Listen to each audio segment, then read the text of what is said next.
ఇప్పుడు మనం చదవబోయే topic logistics sector of India.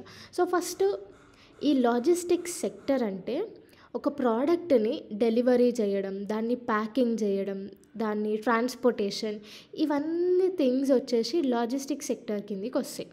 So రీసెంట్గా లాజిస్టిక్ పర్ఫార్మెన్స్ ఇండెక్స్ రిపోర్ట్ అనేది వరల్డ్ బ్యాంక్ రిలీజ్ చేసింది 2023ది. సో దీని కింద మన ఇండియా ర్యాంక్ వచ్చేసి 38 అవుట్ ఆఫ్ 139 కంట్రీస్. అంతకుముందుకి 2018లో రిలీజ్ చేస్తే అప్పుడు ఇండియా ర్యాంక్ వచ్చేసి 44 ఉండే. సో దీంతో కంపేర్ చేస్తే మన ఇండియా ర్యాంక్ కొంచెం బెటర్ అయింది. సో ఈ ఎల్పిఐ ఇండెక్స్కి పారామీటర్స్ వచ్చేసి కస్టమ్స్, ఇది ఒక టైప్ ఆఫ్ ట్యాక్స్, ఇన్ఫ్రాస్ట్రక్చర్, ఈ రోడ్వేస్, రైల్వేస్, వాటర్వేస్, అవన్నీ, is of arranging shipments, quality of logistic services, tracking and tracing, ఇంకా టైమ్లీనెస్. సో ఇవి మేజర్ పారామీటర్స్. సో ఈ మన ఇండియన్ లాజిస్టిక్స్ కాస్ట్ 2021 నుంచి 2022లో చూసుకుంటే ఆల్మోస్ట్ 7.8 to 8.9% ఆఫ్ మన గ్రాస్ డొమెస్టిక్ ప్రోడక్ట్. అంటే మన లాజిస్టిక్ కాస్ట్ అనేది చాలా ఎక్కువ ఉంది. సో ఈ లాజిస్టిక్ కాస్ట్ని తక్కువ చేయడానికి national logistic policy agenda aim లాగా పెట్టుకుంది. సో బై 2030 ఈ లాజిస్టిక్ కాస్ట్లని తక్కువ చేయాలి అనేసి నేషనల్ లాజిస్టిక్ పాలసీ అజెండా తీసుకొని వచ్చింది, దాన్ని ఎయిమ్ లాగా పెట్టుకుంది. సో ఇండియాలో లాజిస్టిక్స్ అంటే ఏమేమి ఉంటాయి మ్యాక్సిమం అంటే ఈ రోడ్వేస్ కానీ, రైల్వేస్ కానీ, షిప్పింగ్, ఎయిర్వేస్, ఇవన్నీ ట్రాన్స్పోర్టేషన్ ప్రాసెస్. మళ్ళీ డెలివరీ ప్రాసెస్ అలాగ ఉంటుంది, మెటీరియల్ హ్యాండిలింగ్ ఉంటుంది, మళ్ళీ ప్యాకేజింగ్ ఉంటుంది, ఈ ట్రాన్స్పోర్టేషన్ ఉంటుంది. సో ఇవన్నీ మన ఇండియన్ లాజిస్టిక్స్ కాంపోనెంట్స్ అనమాట. సో అసలు ఈ importance of efficient logistic infrastructure ఏంటిది? సో లాజిస్టిక్ సెక్టర్ ఉండాలి, కానీ ఎఫిషియంట్ లాజిస్టిక్ ఇన్ఫ్రాస్ట్రక్చర్ ఉండాలి. ఎందుకు ఉండాలి అంటే ఎఫిషియంట్గా ఉంటే సప్లై చైన్ ఎఫిషియన్సీ పెరుగుతుంది. ఓకే, మనం అంతకుముందు టాపిక్లో నేర్చుకున్నాం కదా సప్లై చైన్ అంటే ఏందో. సప్లై చైన్ అంటే ఏంది? ఇప్పుడు నేను ప్రొడ్యూస్ చేస్తున్నా, నా ప్రొడ్యూస్ నుంచి ఫస్ట్ ట్రాన్స్పోర్టేషన్కి కనెక్ట్ అవుతారు, ట్రాన్స్పోర్టేషన్ నుంచి ప్యాకేజింగ్కి, లేకపోతే ఫస్ట్ ప్రొడ్యూసింగ్, తర్వాత ప్యాకేజింగ్, తర్వాత లేబులింగ్, అవి ఉంటాయి కదా అది, తర్వాత ట్రాన్స్పోర్టేషన్, తర్వాత ఒక స్పెసిఫిక్ స్టోర్కి పోయి అక్కడ నుంచి డెలివరీ ప్రాసెసింగ్ అవుతుంది. సో ఈ ప్రాసెస్ అంతా ఉంది కదా, దాన్ని సప్లై చైన్ అంటాం. సో ఈ మధ్యలో ఉన్న ఇన్వాల్వ్ అయిన అన్ని థింగ్స్ లాజిస్టిక్ ఇన్ఫ్రాస్ట్రక్చర్కి సంబంధించినవి. సో లాజిస్టిక్ ఇన్ఫ్రాస్ట్రక్చర్ ఎఫిషియెంట్గా పనిచేస్తే సప్లై చైన్ ఎఫిషియన్సీ కూడా పెరుగుతుంది, కనెక్టివిటీ ఇంకా పెరుగుతుంది, యాక్సెసిబిలిటీ పెరుగుతుంది, కాస్ట్ అనేది రెడ్యూస్ అవుతుంది, కాంపిటేటివ్నెస్ పెరుగుతుంది, జాబ్ క్రియేషన్ కూడా పెరుగుతుంది. సో ఇట్లా లాజిస్టిక్ ఇన్ఫ్రాస్ట్రక్చర్ ఎఫిషియెంట్గా ఉంటే మనకి ఇన్ని బెనిఫిట్స్ ఉంటాయి. సో లాజిస్టిక్ సెక్టర్ని ఎట్లా ఇంప్రూవ్మెంట్ కోసం కొన్ని తీసుకొని వచ్చింది. సో దాంట్లో ఇంపార్టెంట్ వచ్చేసి నేషనల్ లాజిస్టిక్ పాలసీ 2022. సో దీనికి సంబంధించి ఇన్ఫ్రాస్ట్రక్చర్ అనేది డెవలప్ చేయాలి.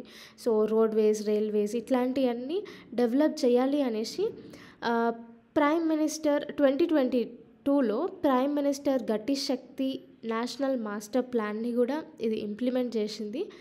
సో నెక్స్ట్ ఇంపార్టెంట్ స్టెప్ వచ్చేసి భారత్మాల పరియోజన అనమాట. సో దీని కింద ఆల్మోస్ట్ 65,000 కిలోమీటర్స్ అనేది నేషనల్ హైవేస్ లాగా ఇంక్రీజ్ చేసింది, ఫ్రైట్ కారిడార్స్ని పెంచింది, అన్లోడింగ్, డౌన్లోడింగ్, ఇట్లాంటివన్నీ. తర్వాత సాగర్మాల, ఇంకా ఇన్లాండ్ వాటర్వేస్ డెవలప్మెంట్ కోసం ఇది స్టెప్స్ తీసుకుంది. సో ఇట్లాంటివన్నీ మేజర్ ఇనిషియేటివ్స్. మళ్ళీ ఎక్స్పోర్ట్ ఇంపోర్ట్ లాజిస్టిక్స్ని కూడా అడ్రస్ చేయడానికి ఒక లాజిస్టిక్ నెట్వర్క్ అనేది తీసుకొని వచ్చింది. సో ఇట్లా ఇండియా కొన్ని లాజిస్టిక్ సెక్టర్ని ఇంప్రూవ్ చేయడానికి తీసుకొని వచ్చిందనమాట. సో లాజిస్టిక్స్ లీడ్స్ పర్ఫార్మెన్స్, ఇది లాజిస్టిక్కి సంబంధించి ఒక రిపోర్ట్ అనమాట. సో ఈ లీడ్స్ పర్ఫార్మెన్స్ 2023లో చూసుకుంటే కోస్టల్ ఏరియాస్లో ఆంధ్రప్రదేశ్, గుజరాత్, తమిళనాడు, కర్ణాటక, ఇవి మేజర్ అచీవర్స్ లాగా ఉన్నాయి. సో లాజిస్టిక్ పర్ఫార్మెన్స్ మంచిగా ఉంది. ల్యాండ్ లాక్డ్ ఏరియాస్లో హర్యానా, పంజాబ్, తెలంగాణ, ఉత్తరప్రదేశ్ మంచిగా పనిచేస్తున్నాయి. నార్త్ ఈస్ట్లో అస్సాం, సిక్కిం, త్రిపుర బాగా పనిచేస్తున్నాయి. ఇంకా యూనియన్ టెరిటరీస్లో వచ్చేసి చండీగఢ్ అండ్ ఢిల్లీ. సో ఇవన్నీ మేజర్గా మంచిగా పనిచేస్తున్నాయి. సో లాజిస్టిక్ సెక్టర్లో కొన్ని ఛాలెంజెస్ ఉన్నాయి. ఆ ఛాలెంజెస్ ఏంటి అంటే సప్లై చైన్ అనేది చాలా లిమిటెడ్ ఉంది.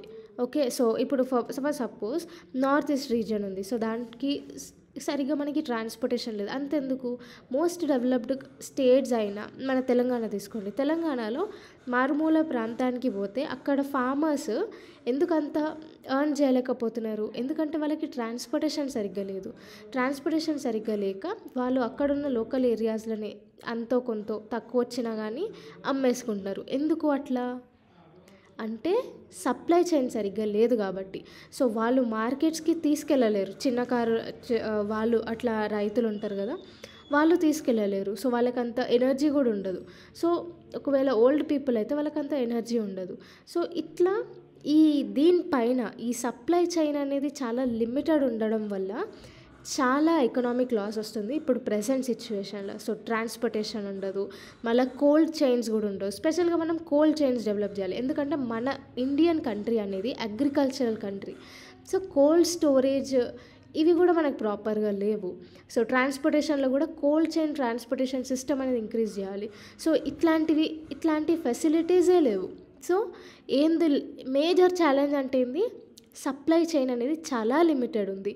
ఇంకా టాక్సేషన్, ఒక కంట్రీ నుంచి ఇంకో కంట్రీకి మనం ఎక్స్పోర్ట్ చేయాలన్నా కానీ చాలా ఎన్నో లేయర్స్ ఆఫ్ టాక్సేషన్స్ ఉంటాయి, బ్యూరోక్రటిక్ ప్రొసీజర్స్ ఉంటాయి, ఇవన్నీ ఉంటాయి.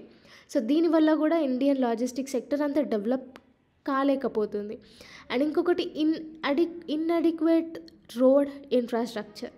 సో రోడ్స్ మనకి సరిగ్గా లేవు. ఫర్ సపోజ్ విలేజెస్లో ట్రాఫిక్ కంజెషన్ ఉంటుంది. హైదరాబాద్లో స్పెషల్గా చాలా ట్రాఫిక్ కంజెషన్ ఉంటుంది. అండ్ స్పెషల్గా ఈ సప్లై చైన్ మేనేజ్మెంట్లో ఉన్న పీపుల్కి అంత స్కిల్స్ అనేవి లేవు. అండ్ ట్రాన్స్పోర్టేషన్ ఛాలెంజెస్ ఉన్నాయి, సెక్యూరిటీ ఛాలెంజెస్ ఉన్నాయి. దానిపైన నేషనల్ డిజాస్టర్స్ వస్తే అదొక పెద్ద ఛాలెంజ్ అవుతుంది. సో ఇట్లా మనకి లాజిస్టిక్ సెక్టర్లో మేజర్ ఛాలెంజెస్ ఉన్నాయి. సో వే ఫార్వర్డ్ చూసుకుంటే ఇంటర్నేషనల్ లెవెల్లో మనం కొలాబరేట్ అయ్యి మన లాజిస్టిక్ సెక్టర్ ఫ్లెక్సిబిలిటీని పెంచాలి, ఎఫిషియన్సీని పెంచాలి.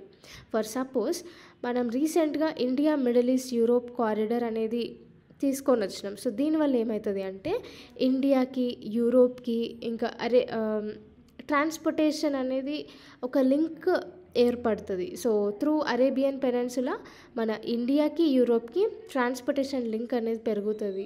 సో దీనివల్ల లాజిస్టిక్ సెక్టర్ ఆపరేషన్స్ కూడా మంచిగా పనిచేస్తాయి. సో ఇట్లా మనం ఇంకా డెవలప్ చేసుకోవాలి.